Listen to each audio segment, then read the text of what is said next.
Hello everyone, I'm TenWest School's teacher Barbara. 大家好，我是英海学校的杨老师。 Spring Festival is just around the corner, and for the holiday, we've chosen a lovely story that we'll present in 2 parts. As a non-Chinese person, I found this story very interesting because it tells about the Chinese tradition of going home for Spring Festival. But at the same time, it also shows some of the amazing changes that have happened in China during a period of rapid development. I hope you enjoy the story as much as I did.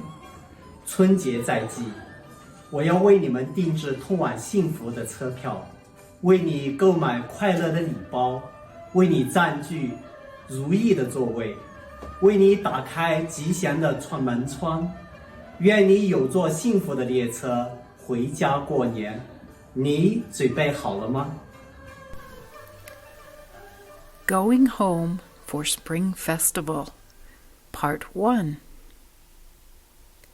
I'm really looking forward to the new year.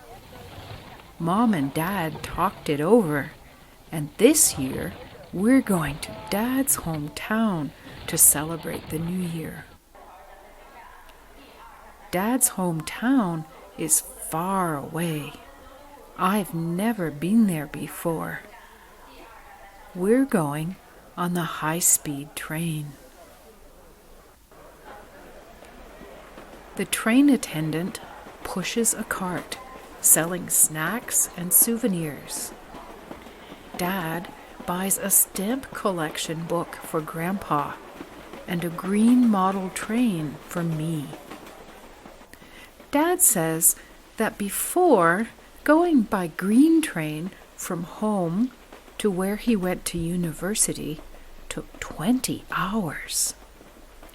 There was only 1 train per day, and he usually couldn't get a ticket for a seat, so he had to stand.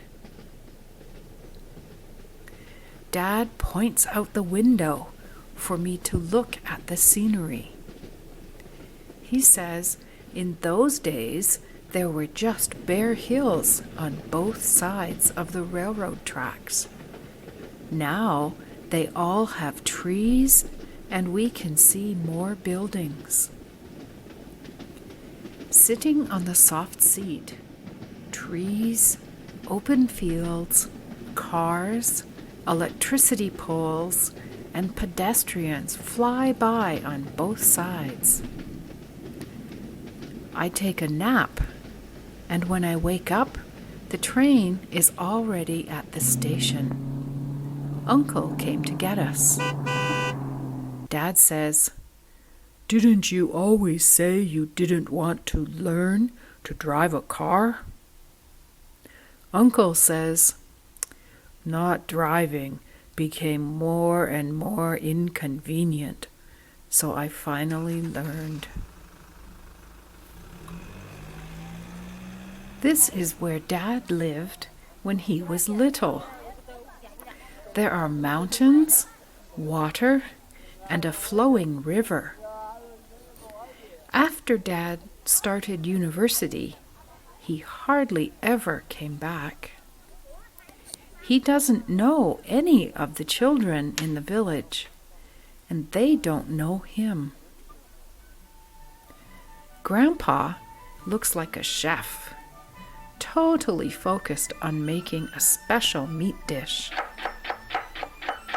Dad says when he was small, it was his favorite thing to eat, and he could eat a big plate all by himself.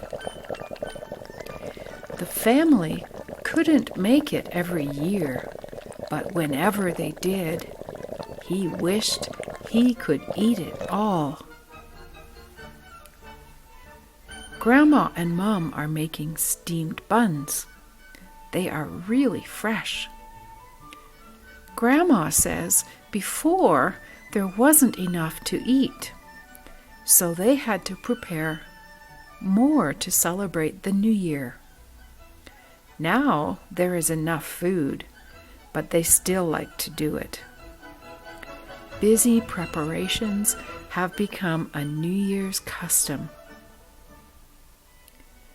Dad is writing New Year's scrolls. He teaches me to write the spring character, but I can't do it right, wasting page after page of paper.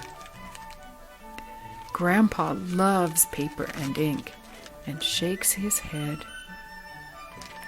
When Grandpa was a child, his family couldn't afford to buy pen and ink. He used lumps of clay to write on the ground. On the afternoon of New Year's Eve, after hanging the New Year's scrolls, Dad and my uncle take me to visit my great-grandparents' grave. Dad and my uncle keep saying, "If only you were alive today." My great-grandparents never watched color TV, never rode in a car. Back then, no one in the village had color TVs or cars. After we finish eating New Year's dinner, we stay up late to welcome the new year, and everyone sits down together to watch the New Year's gala on TV. We turn on the heaters in the room, and it's nice and warm. Grandpa says that in the old days, welcoming the new year, everyone gathered around a little stove, listening to the program on the radio.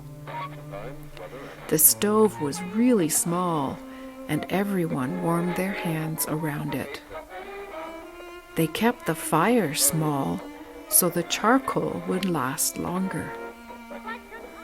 I asked Grandpa, "Do you still have the radio?" He says, "Some villagers borrowed it the other day." At midnight, there is a constant noise of fireworks. Dad and I also set off a great big one.